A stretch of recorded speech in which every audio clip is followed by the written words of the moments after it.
ശ്രീപത്മനാഭന്റെ കൊടിമരത്തിൽ ഞാൻ എന്റെ കുതിരയെ കെട്ടും എന്നും രാമൻ നായരെ മതം മാറ്റുമെന്നും എഴുതി അറിയിക്കാൻ ടിപ്പു മറന്നില്ല.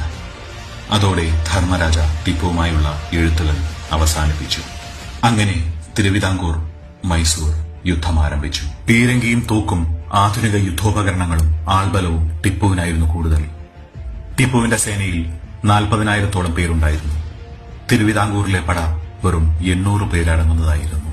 ടിപ്പു നെടുങ്കോട്ട ഏകദേശം കീഴടക്കിയെന്ന് വന്നപ്പോൾ നെടുങ്കോട്ടയിലെ ഒരു രഹസ്യ അറയിൽ നിന്നും അരോഗദൃഢഗാത്രനായ ഒരു ചെറുപ്പക്കാരൻ വെറും 20 പടയാളികളുമായി മൈസൂർ പടയ്ക്ക് മുന്നിൽ പ്രത്യക്ഷപ്പെട്ടു.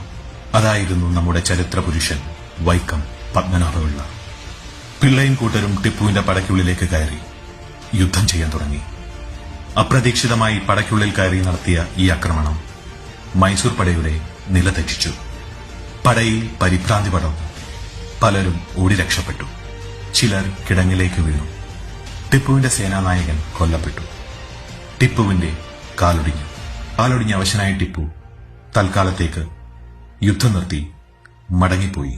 പത്മനാഭപിള്ളയുടെ ആ ആക്രമണം ആണ് മൈസൂർ കടുവ എന്നറിയപ്പെട്ടിരുന്ന ടിപ്പുവിനെ ആജീവനാന്തം മുടന്തനാക്കി മാറ്റിയത്.